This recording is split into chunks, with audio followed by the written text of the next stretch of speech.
people from the African-American community working in this country. It was almost, in terms of total, almost 160 million people.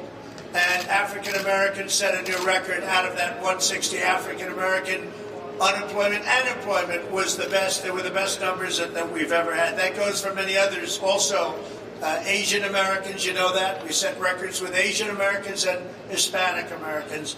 And then we had the plague flow in from China, and now we're doing it again. And you're going to see some incredible numbers starting in June, July. You're going to see some incredible numbers because it's coming back, and it's coming back fast. I spoke to CDC today about churches. We've got to get our churches open. We've got to get our country open. These governors have to start doing what they're supposed to be doing.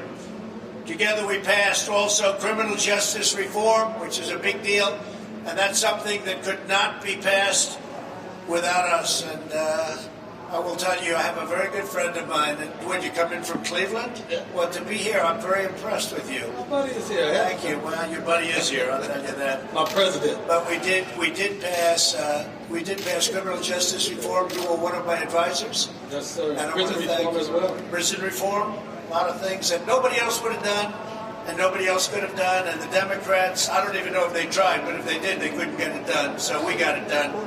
Thank you very much. We delivered record funding for HBCUs and made the funding permanent. So every year, I would have people come from the black colleges, small, large, all sizes, and they would come in colleges and universities, and they'd ask me for money. And after the third year, I said, what's going on over here? What's happening? Why do you keep coming every year? They needed it every single year. One man said to me, we feel like beggars. We keep coming to the White House every year.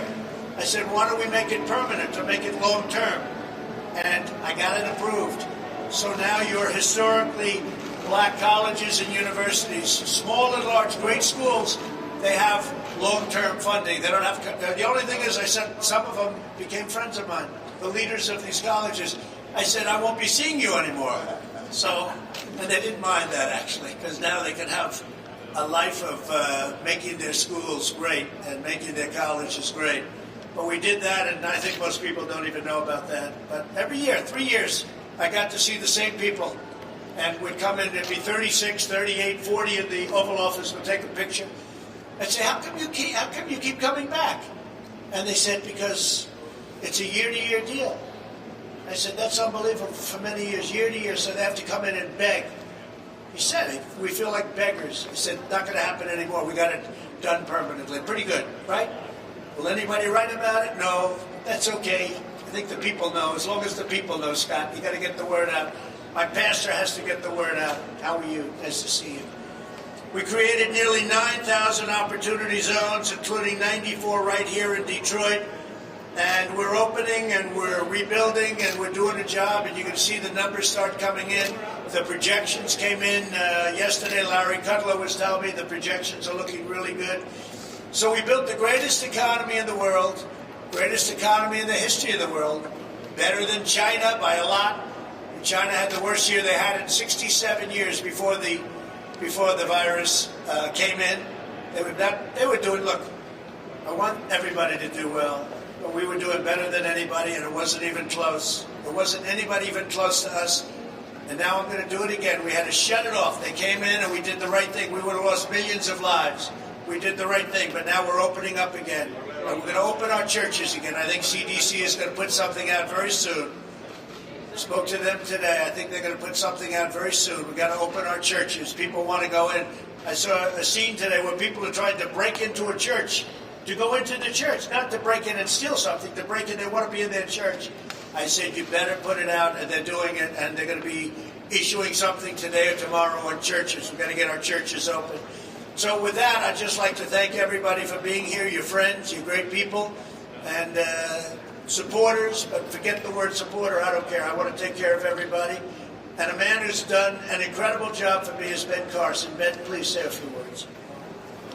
Thank you, Mr. President, and thank you all for being here today and for welcoming us here and for your tremendous resilience that we've seen in this area.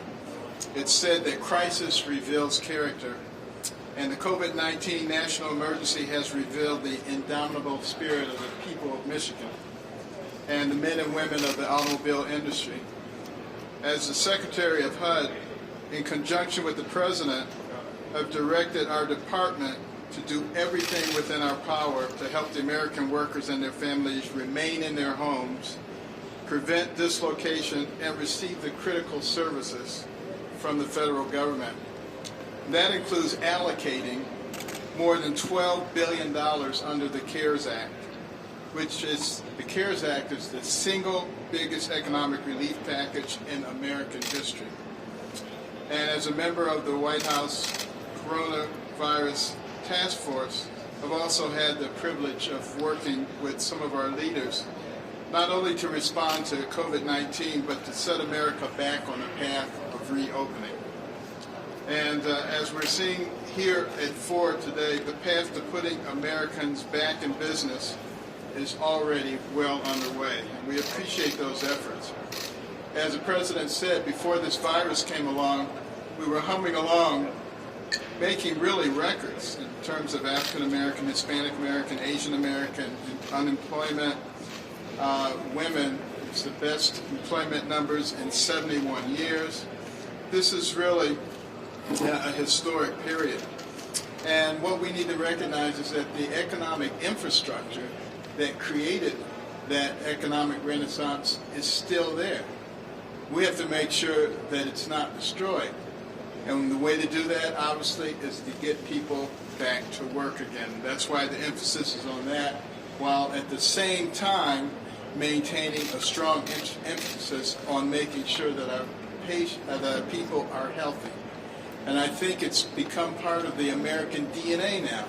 We've learned about sanitizing everything, including our hands, being careful about the kinds of things that we touch that are being touched by multiple people, social distancing, wearing masks when we can't social distance. You'll notice that at this table we are social distancing. And now, President Trump and this administration have organized the largest national mobilization since World War II, providing PPE, providing ventilators. Detroit, which was once the most prosperous city in the nation because of its industrial infrastructure, now is showing what it can do, and other portions of Michigan what it can do in the manufacturing arena. Real superstars. And we've also been renewing and expanding our focus on helping the communities that have been hit the hardest. 3.5 weeks ago, the President asked us in the Opportunity and Revitalization Committee to focus on those individuals who are underserved, who have been hit the hardest in our economy. And we're looking at it. We're looking at their physical health. We're also looking at their economic health. And we're looking at the things that really cause them to have more problems than the general population. Yes, there may be more hypertension, there may be more diabetes, there may be more obesity and asthma, but we also have to ask ourselves, why are there more of those things? And we have to address those issues.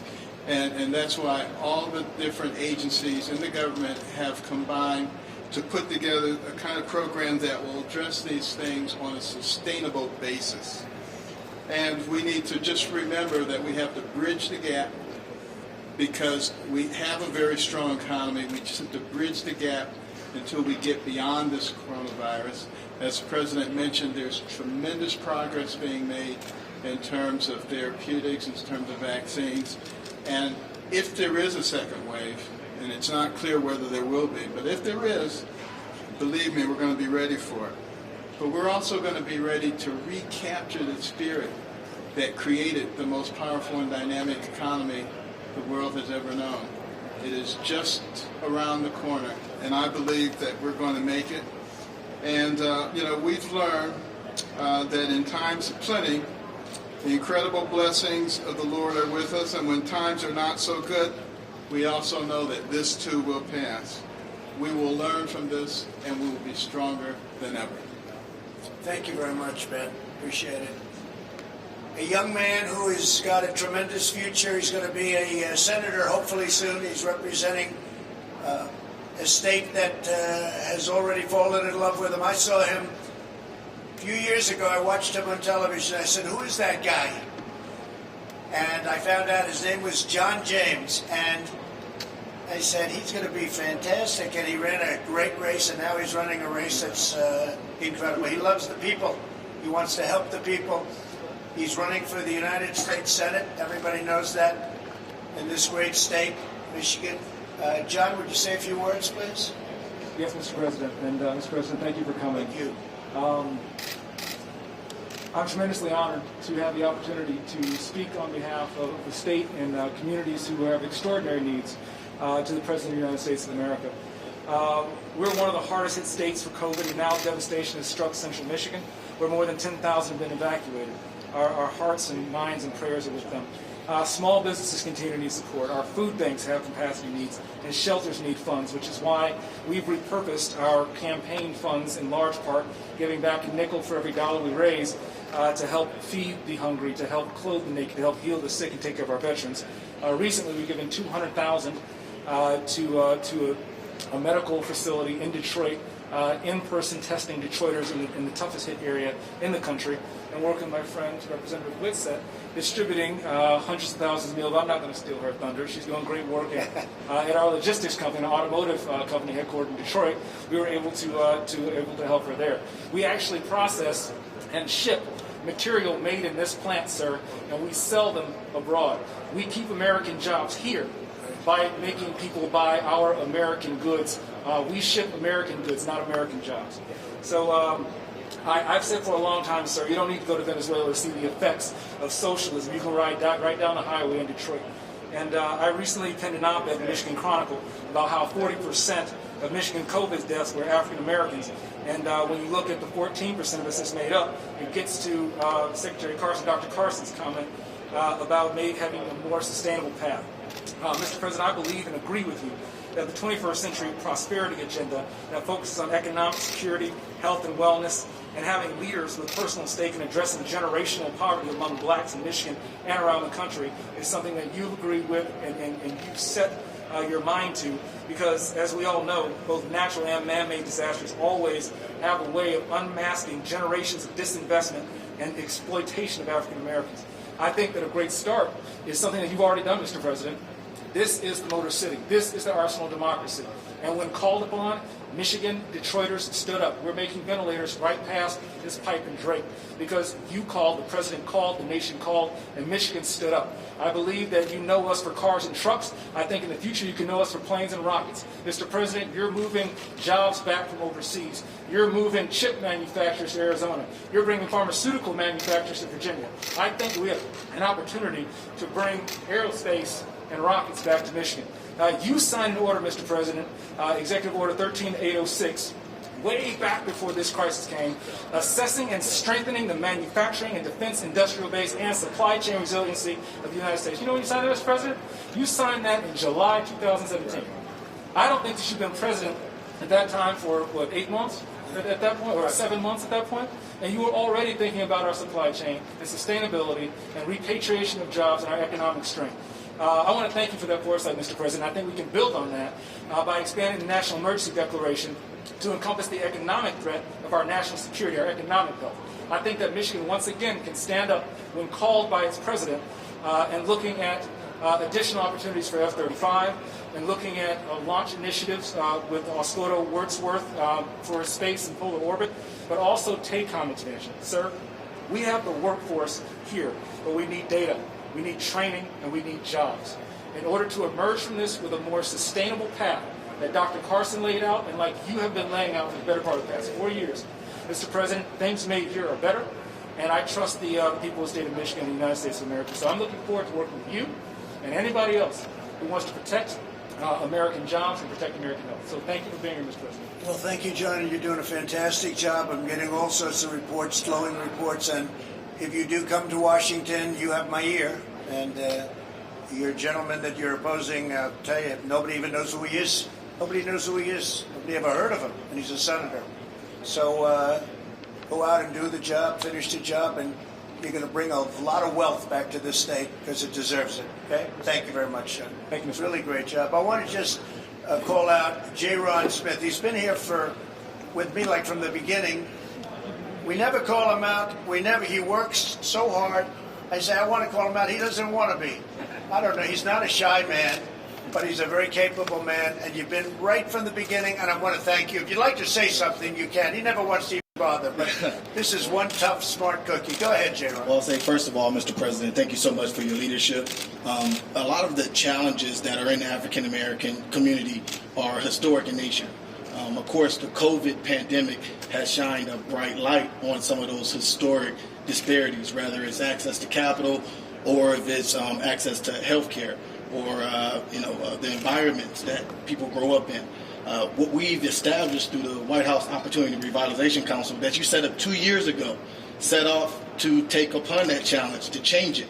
When you ran and wanted to make the country great, it was making the land of opportunity again.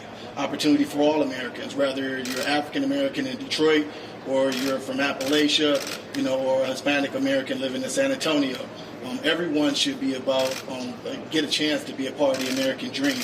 And since we had that infrastructure in place, the White House Revitalization Council, it made it easy for us to renew that focus and help with the recovery of underserved communities. And through that council, we're developing even more muscle with partners here at this table to help us really change the way we've ever done things for these vulnerable populations. And I believe that through your leadership, we're going to arise out of the ashes of this like a phoenix, stronger than ever. And so thank you so much, and we look forward to continuing to work with you. Well, I just want to thank you for being an incredible talent in the White House and a friend of Jared and a friend of the administration. You've done a fantastic job. Thank you very much, Jerome. Appreciate it. Representative Karen Whitsett, highly respected person, loved in the Detroit area. She only wanted one thing. She wants to take care of people. She doesn't care if they're Republicans, Democrats. She couldn't care less. And I saw her story on television, and it's an incredible story, but she's an incredible woman. And I don't care if she's a Democrat or a Republican. I just think it's very important that we keep her here and healthy, and she will take care of whoever she has to take care of. And it's an honor to see you, and I really appreciate it. If you'd like to say a couple of words, Karen, please. Well, thank you, Mr. President. It's just an honor and a pleasure to be here, and that you wanted to include me in this wonderful conversation. I am truly honored and humbled to be before you right now, to be able to discuss some of the issues that have transpired in my community. I thank Dr. Carson for pointing out some of the most troubling things that we do have going on in the community, but you have started working on these things long before now, and I do, Mr. President, give you a lot of credit for that, and I thank you for it. Thank you. We as a community have been struggling, and as you know, our poverty level is extremely high in the area, and everyone is not meant to go to college. So one of the things I would like to point out is that training is a necessity and a need, as John has mentioned. That is something that is imperative for the community. If we have proper training, then we can change our renters into homeowners. We can change the dynamic of my community that I have been in since 1969. And my husband and I, we grew up on the same street. We've been there since, like I said, 1969, and my in-laws still live a few doors down from me. And I know how great our community is. You get along with them still? Yes, I still do. I love my mother-in-law. One of the few. As I was saying, that it's imperative that I know that our community can change. I know it can go back to. I know how wonderful it was before, and I know what it can grow back into being. If we can turn renters into homeowners, if we can put the dollar back into the community, if we can change the lives of single mothers that are struggling to make ends meet, which we have been doing with, food distribution, but food distribution is not the end all. We don't want to stay where people are asking for things constantly. We want people to be able to stand on their own 2 feet and be resilient within their own community and take pride in that, as well as being able to, as you addressed about the historical black colleges. I would love to see a historical black college in the city of Detroit. I think that would be amazing, and I think you're just the president to be able to make that happen. It's an interesting idea, actually. I think that you can. They've got a lot of money now. We're all set, so I don't know, well, maybe we can work something out. I think you can We'll make talk it about happen. that. I would love to talk about about that. that. Also, funding for home repairs for our seniors. Our seniors are really struggling, and everyone does not have children. Everyone does not have a spouse, and they don't have family they can count on. So our seniors are suffering because they do not have money for repairs for their roofs, for ramps, and for their porches. And it's something extremely important to them, and to be able to maintain, as you know, to be able to maintain seniors in their homes is life-changing. I mean, we have programs that assist, but we don't have programs that directly address this within a community to be able to empower seniors to stay in their homes. And I think we can make a whole world of difference by doing that.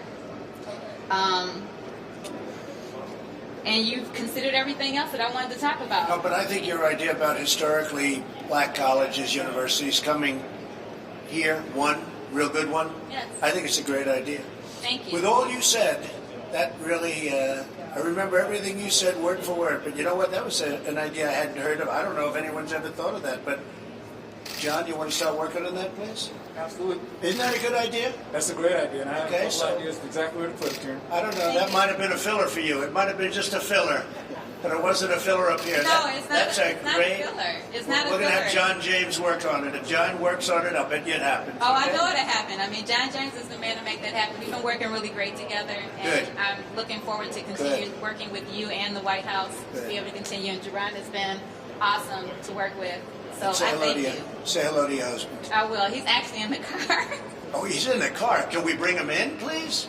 Is he all right? I mean, why is he in the car? Can't make it, Scott? I mean, he doesn't qualify? Would you do me a favor? Could you have somebody go out and find him, take his car, let him come in? He only saved your life, right? He only saved She my was life. not feeling too well one night, and she said, would you do me a favor, go down to the store and get a particular thing? And that was a big evening. No, he does not deserve to be sitting in a car. Let's bring him in, okay? No, and I also took a note from you, and so I actually filed a lawsuit to the governor today as well. So I Okay, thought good. that you would like to know that. That sounds very good. You got my note, right? Yes, I do. Good. Thank you very much. Great job. Scott, could you say a few words, please? Outstanding guy. Yes, sir. Thank you, Mr. President. And I'm so humbled to be here with you, sir. And thank you for your leadership and really your heart for America and the heartbeat of America. And thank you all for being here, servant leaders at this table this afternoon. And so I'm honored to sit with you. You know, Detroit, as I wrote down, and, you know, Secretary Carson having roots here, I wrote down, you know, Detroit is the epitome of hard work and ingenuity and innovativeness. And I think that same spirit and resolve is still here in Detroit. And so I'm grateful to be here. And Jerron talked about the White House Opportunity and Revitalization Council and how the spirit of that council is economic development and also community development and social impact. To see those inside of the communities in which we serve to thrive and to benefit and for long-term sustainability. And I just want to encourage everyone here that our vision and our spirit is still the same. We are not unaware, we are not, you know, oblivious to the severity of the COVID, but our mission remains. Our face is set like flint. You know, we are steadfast and we're not going to be moved by this. The president has refocused and repurposed the council with a broader vision, and that's why we're here today, to hear from you, to share with you, to create partnerships as Jerron talked about in coalitions. But Mr. President, we are in the right place at the right time. And I believe that Detroit can be a shining example through the recovery during the COVID and after the COVID, and that America could see, you know, Americans want to go to work. We are working people, and small business drives America.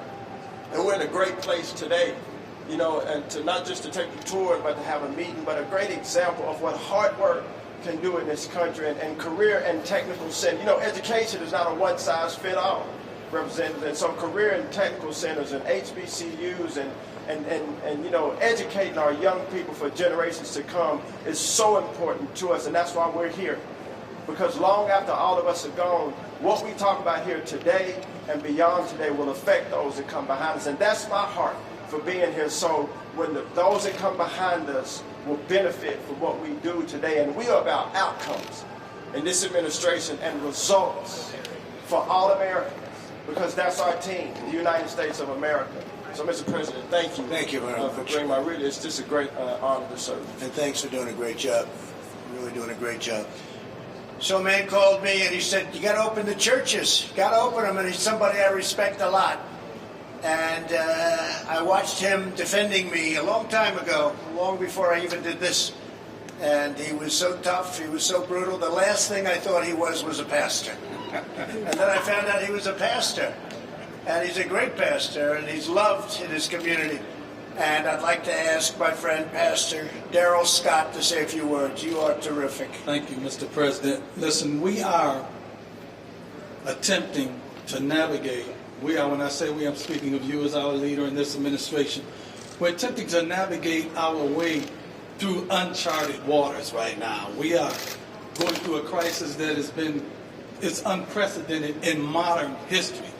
And so, we're learning more about this challenge every day. Information is being updated every day, but information is also being outdated every day. Things we thought 3 months ago, we don't think today. So we're navigating our way through this, and we have to all be on one accord in this.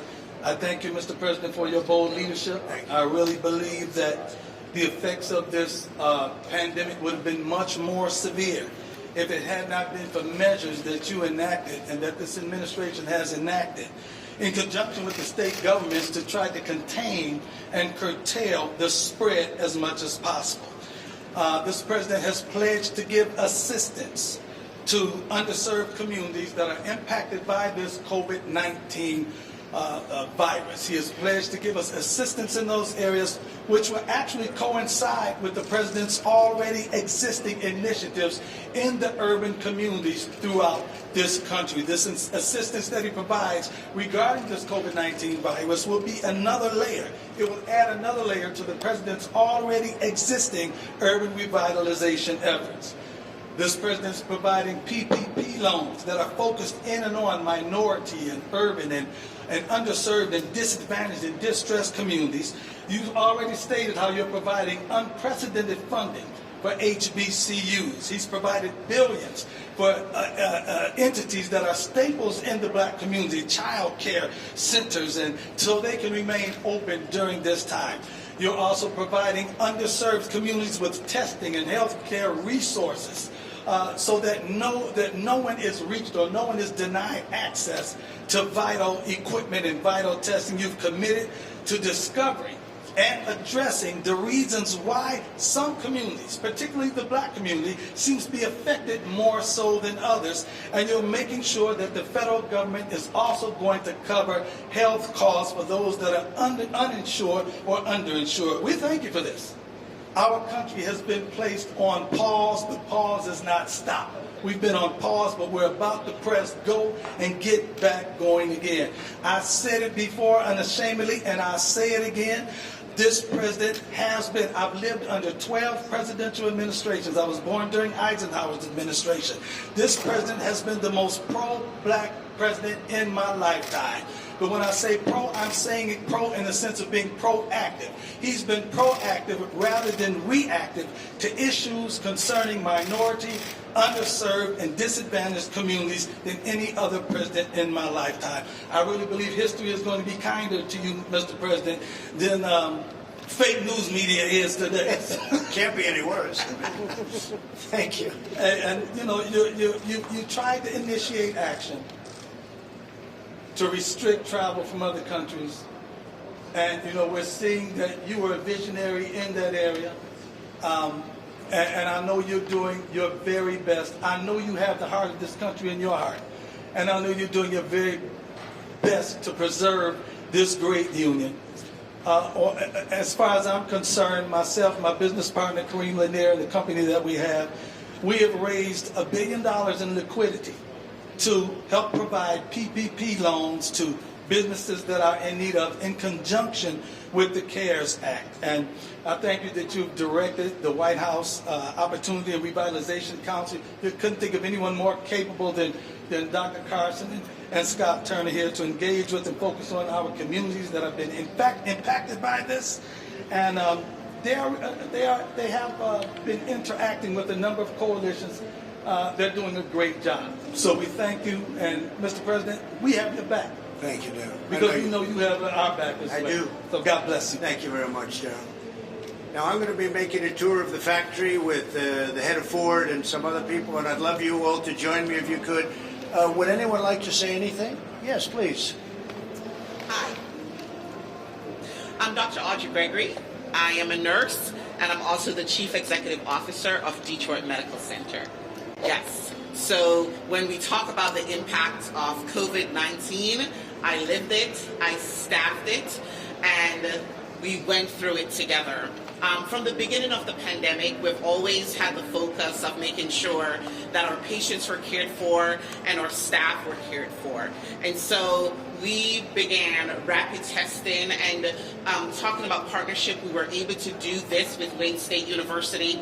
And by the way, just as a note off my script, we do have medical students from Meharry at Detroit Medical Center, which is the HBCU. Very good. So we've done many things. We've partnered with the city. We've partnered with the state, and I think many of the steps we have taken has gotten us to the point where I'm proud to say that we're starting to see a decline in the state of Michigan. I will pause here, though, Mr. President, to say thank you. I am filled with pride and actually humbled by the fact that the President of the United States has taken time out of his day just to stop and listen to what I have to say. So thank you. Thank you very much. So where healthcare is concerned, since I am representing the healthcare organizations, we're now at the point, and Dr. Carson certainly alluded to some of the chronic underlying issues that the Black community faces. And so we're at the point now in our journey where we're encouraging people to return to hospitals, return to the emergency rooms, because we want to make sure that the chronic issues are addressed. I would be remiss if I did not pause to say thank you to the incredible frontline workers that have just given heart, soul, muscle, and sweat to make this a possibility even for us, not just at the Detroit Medical Center, but throughout our city. The strength and their commitment and their dedication has been humbling and also inspiring. And I believe with all my heart that they're the reason, along with all our community members who have taken on this fight, that we're winning this battle. So some of the highlights is the fact, and J-Ron and I have talked, we've certainly worked through strategies for the Black community, so thank you. One of the things, to his point, is that the pandemic has certainly just brought to light some of the disparities that have already existed. And I will say that I'm honored to be appointed to our state's coronavirus task force. And through that, the goal of the task force is really to address some of the inequities and figure out in the long run, what do we need to do differently. And so we need help to continue this fight, Mr. President. As you know, hospitals were significantly impacted. Our inability to do any kind of some of our scheduled work, that has certainly impacted us. So I do want to pause, though, and say thank you. We have received incredible support from your administration, and not just the formal things. And so I actually left a letter for you, signed by myself and the Michigan Hospital Association, just to not only thank you, but to ask to continue the work that you're already doing, which is relief efforts across the country for healthcare organization. And so we look forward to continuing to work with you. But I want to add just my personal experience, both as a nurse, a mom, and a hospital administrator. I'm home, it was a weekend afternoon, and my phone rang, and I picked it up, and someone said, "This is Rear Admiral John P. You won't get my last name, but this is who I am. I'm calling on behalf of the administration. Dr. Gregory, what do you need? My job is to help you to get what you need." Hello, Jim. Once I recovered and knew it wasn't a spam call, it was a great relationship, not just for me, but for the hospitals in Detroit. And I think the moment that wowed me, because I'm so big on follow-through, is that a few days later, the Rear Admiral called me and said, "Dr. Gregory, did you get what you need?" And so there is my script, and then there is my personal story of engagement and what it takes to get us there. So the hospital community, on their behalf, I want to thank the state and the federal government for swift financial support. The federal government, all that you have distributed so far, we thank you. This has helped our hospitals to remotely stay somewhat liquid, but there's a lot more work to do. And I want to thank Ford, who has worked with us. Some of our PPE have been from Ford. And then thank you for signing legislation to support healthcare facilities. Now, the ongoing support for Detroit is vital, and Michigan hospitals need help to continue to ensure financial viability. But I just wanted to pause to say thank you for being with us in this fight. Thank you very much. Very nice. I appreciate that very much. Alfonso, if you could. And I guess we're going to be a little bit late. We have the head of Ford waiting for us right now. We're going to walk through the plant, so we'll go perhaps quickly. And I think we have Robin going to speak too, right? So why don't we go quickly, and we'll take a couple of questions from the fake news, and then we'll go and tour the plant. Yes, Mr. President. Thank you. I'd like to say it's an honor to be here. It's an honor to be invited out. As a developer working with several communities in the state of Michigan, I believe that the Opportunity Zone has been a great opportunity. Jerron and his staff and his team has done a great job. We appreciate you having the foresight to put them on the ground here. Thank you, Ian. In fact, they're doing such a great job. I received calls asking for Mr. Smith's address. They think they're going to go to his office and talk to him because he's ready. He's the big power. Yeah, he's doing a great job. So, as a developer, talking with several mayors that welcome you in Wayne County, they said you're more than welcome to come to the cities whenever you want, or the vice president. I would just like to say thank you, and the Opportunity Zone and what it brings to the communities is very good. And we have some projects that's actually shovel ready now that the pandemic is slowing, and it's allowing us to get back to our daily routine. And we're looking forward to getting shovels in the ground. Thank you very much. Thanks, Alfonso. I appreciate it. I heard you're doing really well, too.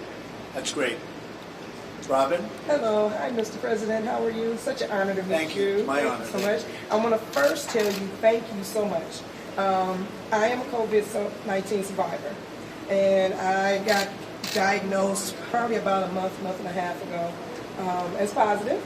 And just sitting at home and, watching TV and heard you talk about hydrochloroquine and talked to my doctor. We took it, and within 5 days, I'm here to say I'm good to go. So a lot of people have said that. Yes, and so I want to first. I go off it tomorrow, I think. Oh, really? Took a while, but yes. I was exposed to a couple of people, and I said, let's give it a shot. The doctor said he recommends it, but I looked at the story of Karen and many others, and I said, what do we have to lose? That's what I said. Anyway, so you had a good experience. I had an excellent experience. A lot of people do. Yeah, I had. It was, I hadn't. I'm a bronchitis. Used to have bronchitis as a child, and so to have that breathing interaction going on again from, I'm telling my age, from about 30 or 40 years later, it's just like, whoa, what's going on here? So to be able to get that particular prescription and be able to take it and to be able to breathe again and within hours was just amazing. So, and I'll be honest with you. If you had the bronchitis problem, you're a prime target of this invisible enemy. Right. Yeah. I thought I grew out of it. You know how they say you grow out of things, and so I haven't had an actual episode since I was 13 years old. Right. So to have one when I'm now 50, which I might as well tell it now, is just like, okay, wow, where'd this come from? So right. It was quite a little scary thing, but I must admit, like I said, within hours. How bad did it get? I had to really calm myself down and kind of go through it. But the disease itself, was it a rough bout? Or yes, I was night sweats, the whole 9 yard, fever, coughing, little weird cough. The cough wasn't the same as a normal cough. It's kind of like a weird type of cough. But yeah, I went through the whole gamut of it. But thank God I was able to stay at home and I did recover. Right. And you hear a lot of different stories, especially with Karen. I've met Karen a couple of times. I know Alfonso from doing, the Opportunity Zones, development, things like that in real estate. But that was something that was a little bit scary. So I do actually, just from watching you on TV and hearing you talk about it, I was able to call my doctor and say, listen, hey, let's try this because, this must be what's going on. And then I need to get tested on top of that. So at that time, we had to have prescriptions to get tested. And so he wrote the script, we got it done, and I was positive, and we got the hydrochloroquine, actually we called a cocktail with the azithromycin and the zinc. And like I said, I took it at 8:30, 9 o'clock, 9:30 that morning, 9:30 in the morning. By 4 or 5 o'clock, I was breathing good. So it There are worked. many people with that experience, they just don't want to write about it. It's too bad. So I first want to thank you. Many people. Thank you for that information, because information is key. And when you're in real estate, you realize the more information that you know, the more things you can get done. And I am very thankful for that. And like I said, we're working in our opportunity zones. We thank you for that in Detroit. Our property values and everything in Detroit is moving up. We have a lot of heavy players that are doing a lot of things in those zones to bring those properties values back up for our residents. And that's amazing. So I thank you a lot for that. Thank you. It's a great story. Thank you very much. Appreciate it. Do you have any questions real fast, folks? And any questions for anybody in the room? John? Mr. President, I'll remove this. I had a negative test this morning, so it should be good. Good. We've heard from a number of people over the last few weeks, Mr. President, as the numbers have started to go down, the number of deaths have started to go down, hospital capacity has increased. You say that the goal of mitigation was to ensure that the hospitals did not become overwhelmed. We appear, for the most part, to be at that point. So why not just reopen the country on a more rapid basis than we are now? What are your thoughts? Well, we want them to reopen, John. The numbers are going down very substantially without question. I mean, very powerfully going down. You look at Florida, you look at Georgia, you look at many other states, the numbers are going down, and they've been open or very substantially open and pretty much completely open in some cases, and we want them to reopen. I mean, literally, I just got off the phone with CDC and I talked about churches. I said, I want the churches to open, and the people want the churches to open, and I think you'll have something come down very soon from CDC. We want to get our churches back. It's our country's coming back. We did the right thing. I think you'd agree. I think we would have had, well over 1 million, could have been 1.5 million to 2.5 million people dead. So we did the right thing. It would have been a horrible. Can you imagine if you saw what we have now and multiply that times 15 or 20 times? So we did the right thing, but we now want to get going. And we also learned a lot about the disease during this time. Nobody knew. We learned about the tremendous contagion and the problems. We learned a lot of very important facts. But now it's time for our country to open again. And I think you'll start with churches. I think you'll start with some other states that have been very resistant. You have a lot of, unfortunately, in this case, Democrat governors. I think they think it's good politics to keep it closed. But what are they doing? They're hurting themselves. I don't think it is good politics. They're hurting themselves. They're hurting their state. And it's not good. So I think you're going to see pretty much people are going to, I think they're being forced to open, frankly. The people want to get out. You'll break the country if you don't. And I think they look at it as a possible November question. It's not a November question. It happens to be very bad for them. So you're going to see that happening, I think, John. I think that your third quarter is going to be that transition quarter. We're almost there.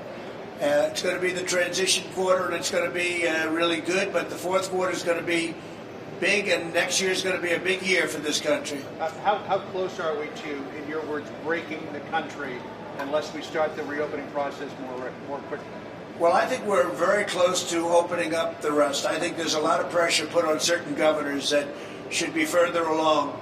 They should be further along than they are, and they should not be doing what they're doing. So we'll see what happens, but the country's going to be in a very good place, very good place. And we have a lot of ammunition left. You know what that means. There's a lot of ammunition left in the country in terms of the Fed and the Treasury and all the people that are working on it. We have a lot of ammunition left, unlimited ammunition if we need it, but we won't need it. Mr. President, are you prioritizing the reopening of churches over other establishments? No. But I think churches, to me, they're so important in terms of the psyche of our country. Beyond, to me, they use the word essential. I think churches are essential. It's so important. People want to be in their churches. It's wonderful to sit home and watch something on a laptop, but it can never be the same as being in a church and being with your friends and They want to have it opened, and I think that's going to be happening very shortly, very, very shortly. So that'll be put out maybe tomorrow, maybe today. Okay? Mr. President, you had said yesterday in a tweet that you might withdraw funding from Michigan. Later in the afternoon, you seemed to say that wasn't necessary. Is that threat still on the table, sir? I didn't say it wasn't necessary. I said that I might have to do that. Yeah, we're not going to go to voting by mail. Voting by mail is wrought with fraud and abuse, and people don't get their ballots that happen to be in a certain district, whether it's Republican or Democrat. Thousands of ballots are sent out, but they don't happen to get them, so people are calling, where's my ballot? They call it a panic. Where is it? Where is it? The election's coming. And all of a sudden the election comes and goes, and they say, hey, I never got a ballot, but wow, that didn't affect. But it did affect because thousands of people that happens to, you go and you vote. And ideally you vote with voter ID. And then you really have an election. But this country, you know, you go out and you buy things and you have your picture on it. You want to vote. The most important thing you can do is vote. And they don't want to go voter ID. So ideally, that would be the ideal. There are many places that have that. Many places don't.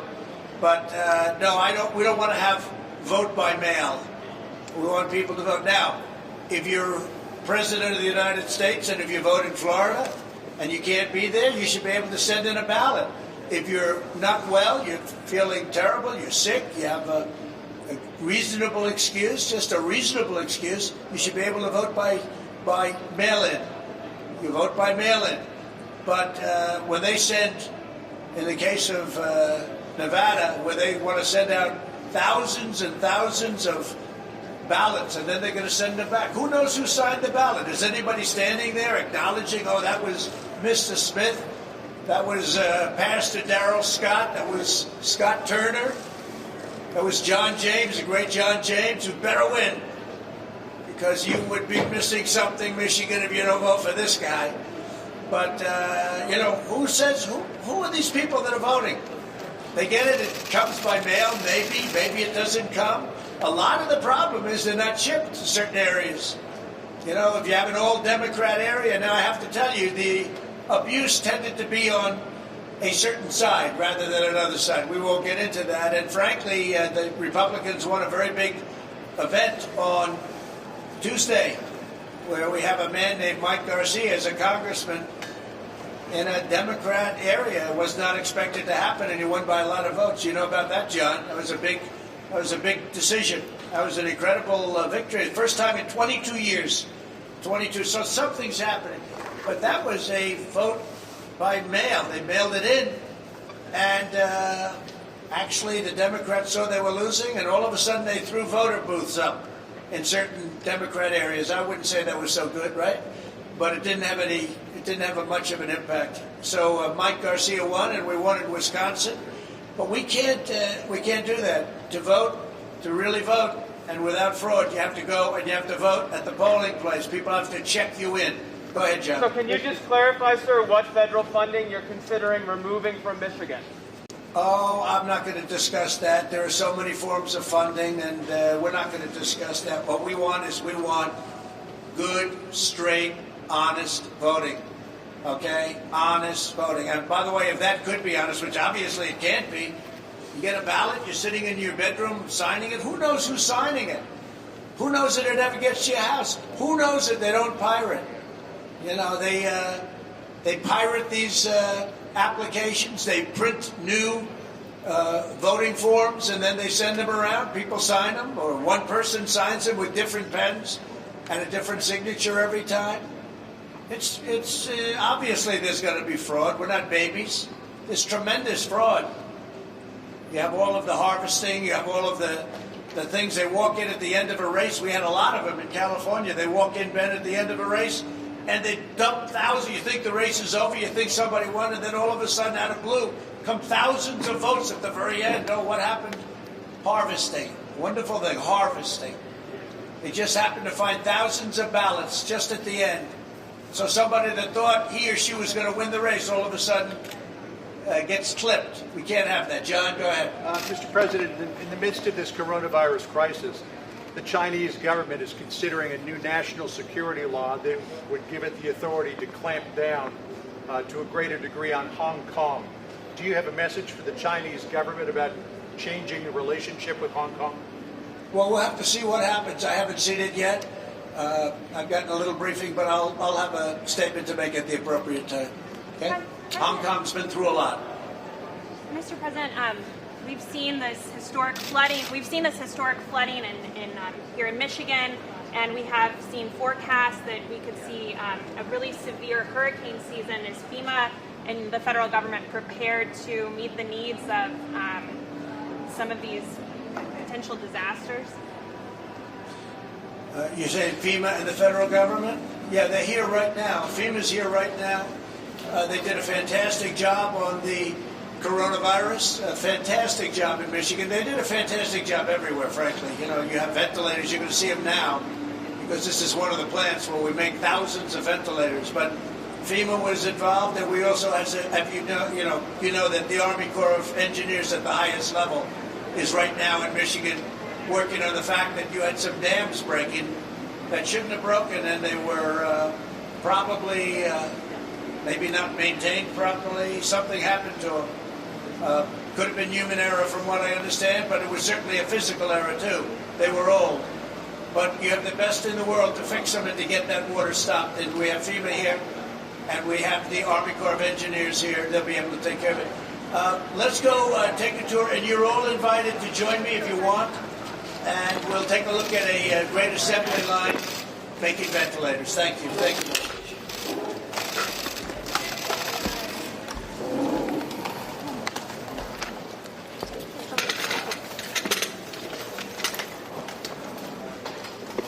Computers.